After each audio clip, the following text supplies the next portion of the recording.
You can start by telling us your name and occupation. Okay. My name is Seodi White. I'm a lawyer by profession, and I'm a citizen of Malawi, and I live in Malawi. As a women's rights activist, as a lawyer, and a change agent, my job really in Malawi is to try and influence policy reform and legal reform for the betterment of women in my country.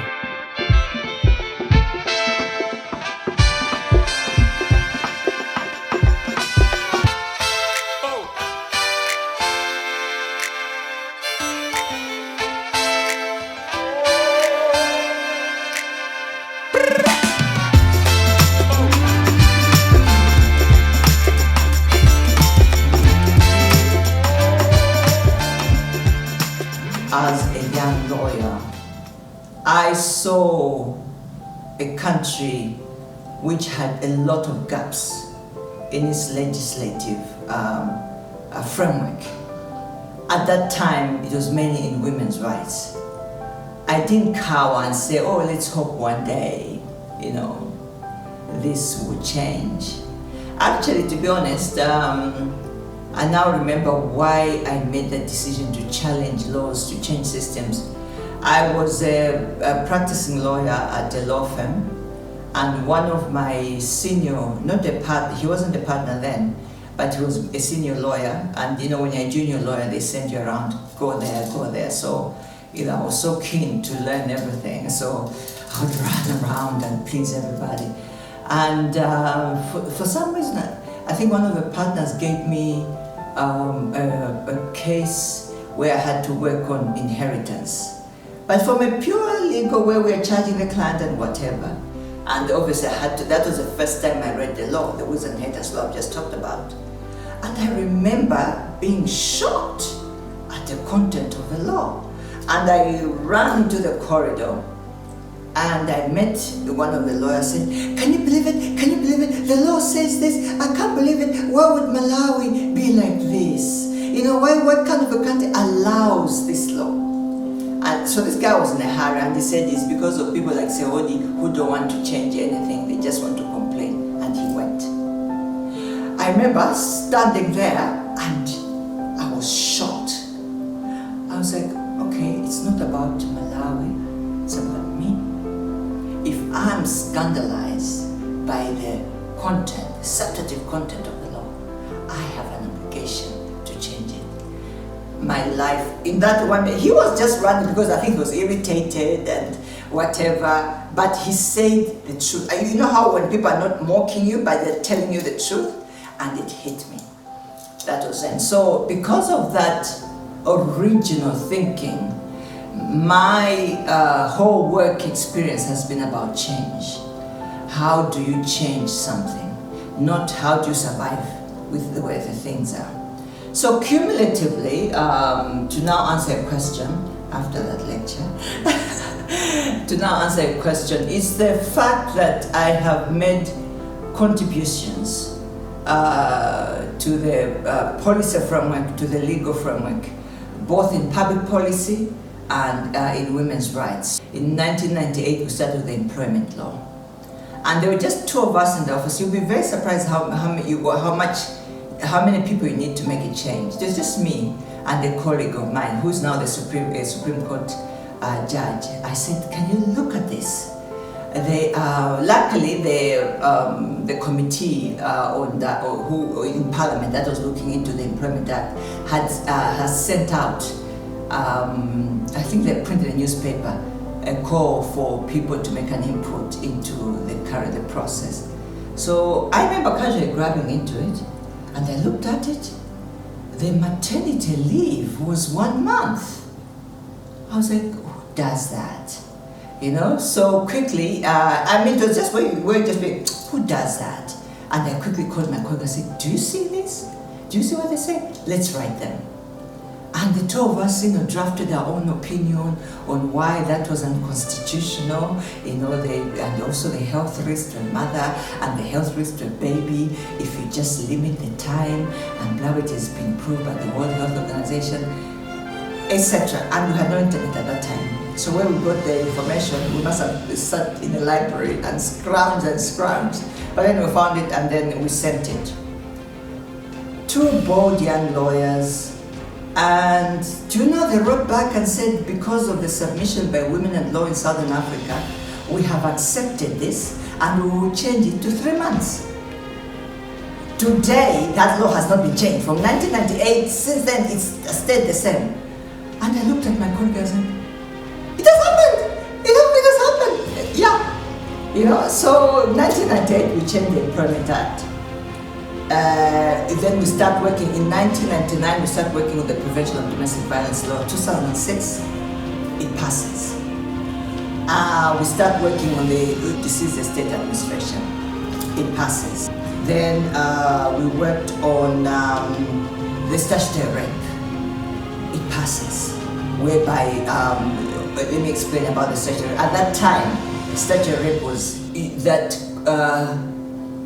sexual relationship with a girl at the age of 13 going up was wrong. So we decided, actually, no, a girl at 13 doesn't know anything about saying yes or no. I mean, think about it. What do you know at 13? So we pushed that it should go to 16. Now I remember, yeah. 16, that, you know, so if you have sex with a girl from between 13 and 16 or from the age of, you're finished. Because then parents would try to manipulate. They'll be given a packet of sugar from the perpetrator and they would manipulate, say, actually this girl is 13 and a half. Yeah, to, you know, so that the magistrate would help them. So that's the law, we passed that. And then I moved into public service. In public service, there were 3 things that I found. One of the things that I was mandated to do is to support the government, you know, coordinate the reforms. It was a huge responsibility because the mandate was to reform the whole of government, not just, yeah, it was amazing, not just one department. And that would have been like a piece of cake. I'd have been like, oh, thank God, I'm done. But it was the whole of government. So we had designed a way of doing it. I didn't find the way of doing it complicated. But what did I find? Then I entered into government. I realized that government runs on policy. You can't just run government in the air. That's not like anywhere in the world, government runs on policy. So I said, okay, we want government to run in a particular way, and we're reforming government. Where is the policy?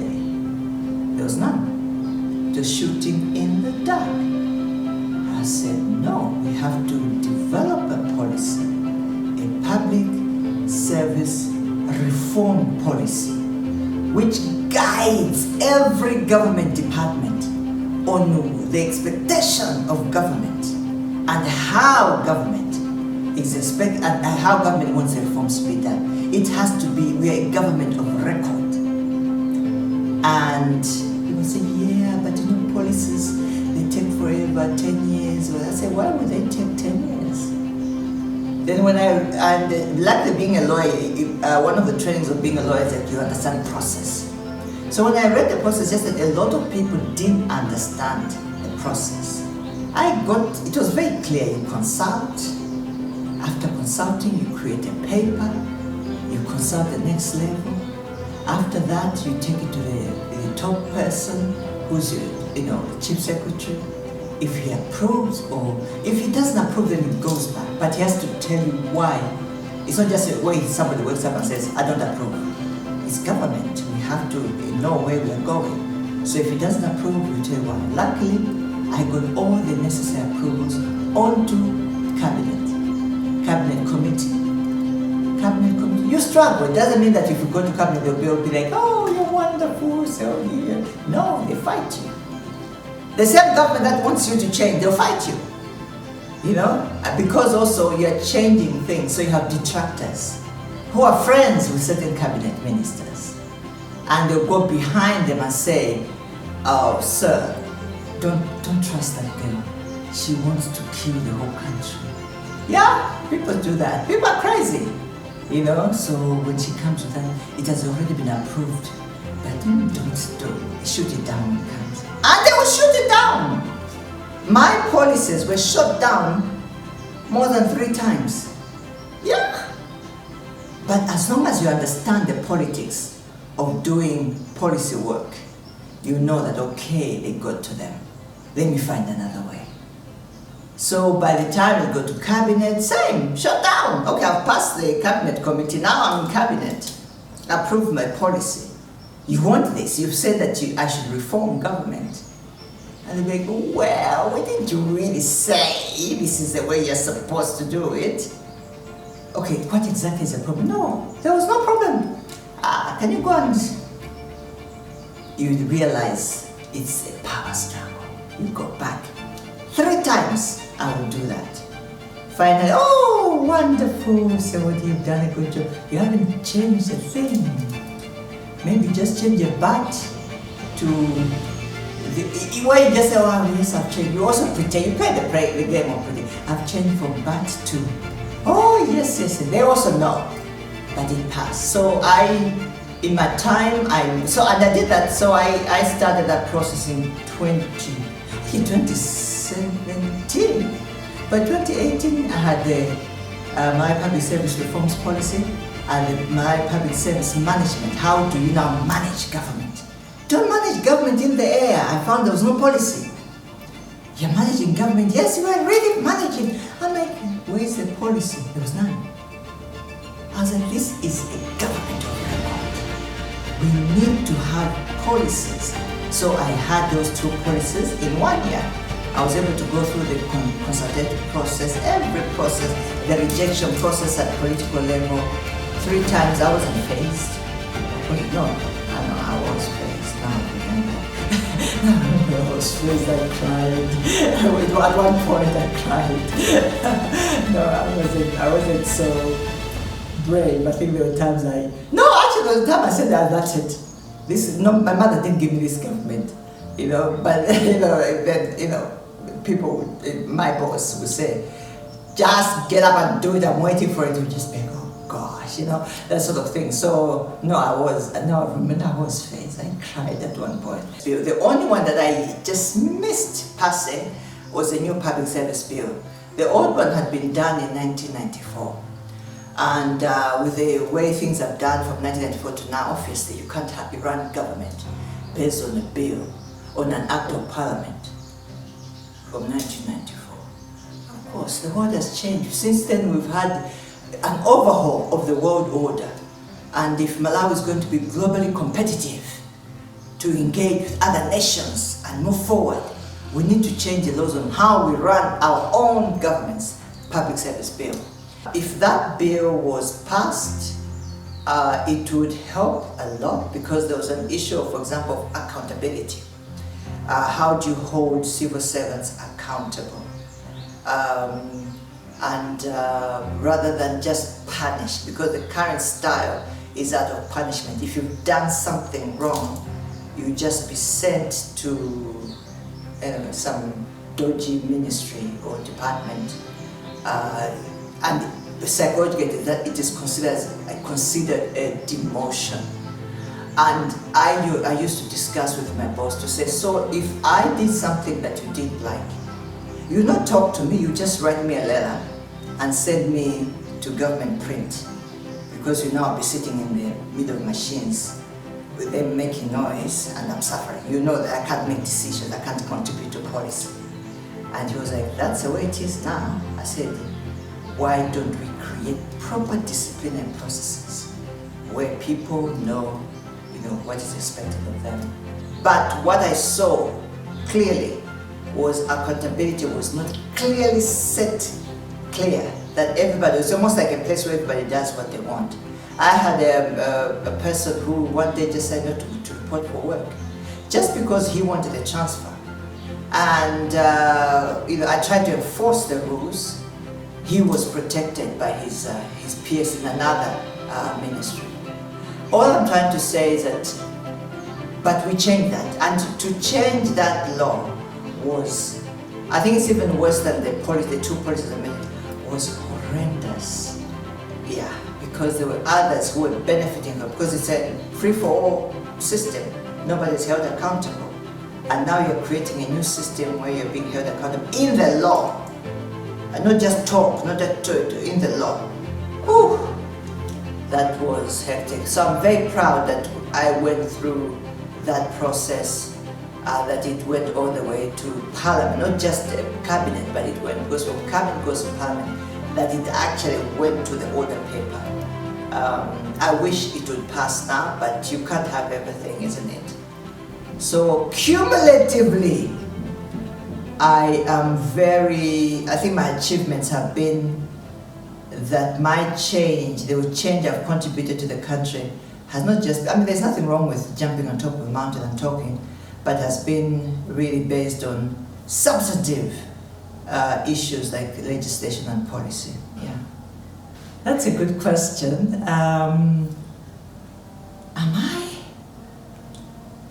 Malawi can be exhausting, eh? I must also tell you this. And can also be disappointing. A small economy like ours, unfortunately, I didn't make the rules, those are the rules of economics, attracts close-mindedness and small-mindedness. If you jump on a plane and go to Nigeria, it's the largest economy in Africa, the thinking is different, even from a street vendor. The street vendor is like, I want money, I want, there's no, so the Nigerians you see on TV, yes, one or two, but you go there, you not breathe in Lagos. So once you're thinking of how do I grow my business, every time the economy also breathes, because the citizens are pushing the system. In Malawi, today, if I showed a person I want to grow my business, they will not say, yes, even me, I'm going to benefit. Let me also help you, because if I give you this, or if I open this door, it also means that, no, guess what they'll do? They will put everything in their power to shut you down. Like they'll benefit from the shutdown. No! It becomes exhausting, in my opinion, to deal with that kind of mindset. We are a nation where we are like, how do we bring our neighbors down? Not how do we rise to the level of our neighbors. It's a hustle world. It's a give and take. Everybody knows that to grow you need to give. Give and take, give and take, give and take. Here, it's either take, and then you deprive the other. But it's a society. A society is supposed to be give and take. So you wonder to say, is it worth it? Is it worth my time? So far I'm proud of what I've achieved, and I don't feel obliged at this stage to do more. I might change my mind, it's my country, but at this stage I'm like, eish, my country people. Yeah. Vilification has not always been my story. These are things that happen in private, so you wouldn't know. I have a number, not just one, a number of women lawyers who went into the profession because maybe when they were in primary school, they saw me on TV. I've met so many young graduates who said, okay, I realized that I could go to college when I saw you speaking. I'd never seen a woman speak the way you speak. And I said, one day, I just want to be like her. They might not have turned to be as vocal as I am, but they went to school, they finished. Now, some are doing PhDs because they saw me on TV. When I was doing that show, Know Your Rights show on NBC, I had no clue about the impact I'm having on young children. One day I was in the bank, so hello, Kashima. This girl, I swear, she cried. I was like, What's wrong? Now I'm thinking, has she received a text message that, someone she's bereaved? Says, I can't believe I met you. I said, oh, I was so relieved because I was like, oh God, at least it's not a funeral. I said, what's up? Then the same story. I saw you when I was in primary. Well, I saw you when I was in secondary. I can't remember whether it was secondary or primary. And I made up my mind that I would pursue my education, that I wouldn't stop. It's a privilege, to be honest, to be in that space. Now, the question is, why am I like this? I've always been like this. I've always been like this. I was born like this. I'll die like this. And luckily also it helps that my mom made me feel very special. She validated me all the time. In my house, it was arguments every day, whether we've watched a movie, whether she liked the other actress or the heroine of the movie and I didn't. We'll be like, why? It would last for days, just a movie. And all that, and she encouraged it. And I remember sometimes her friends would visit and they'd find that my sisters and I are arguing, and we're not among ourselves, about a movie or something. And we watched a lot of movies because she worked for the censorship board. But just about life, and we would, have them join in, and you could see they're a bit taken aback. So luckily, that was it. And then I went to Providence Girls Secondary School. There was a nun, Sister Magic Kabenda, I mentioned her. That lady, that woman, that nun, knew how to validate young girls who were 14, 15, 16. She would meet me and say, Seodi, you're very, very, very intelligent. You're going to be a lawyer, aren't you? And you can imagine the whole headmistress is telling you that. And I'm like, yeah. And I thought that time that it was just me that she was talking to. She did that to everyone. Because we found out in 2014 that she told everybody some positive words. I went to Providence Girls. To University of Botswana. University of Botswana was very different from the University of Malawi. Because my friends who went to UNIMA, they faced a lot of gender-based violence, not just the physical one, but there would be boys in hostels who would be swearing, and it was mainly targeting girls. So it was generation after generation. The young kids, they're 18, they've graduated, they found that the older kids who are male, they've resorted to violence, and they're swearing, and they're really targeting the girls. These ones would copy.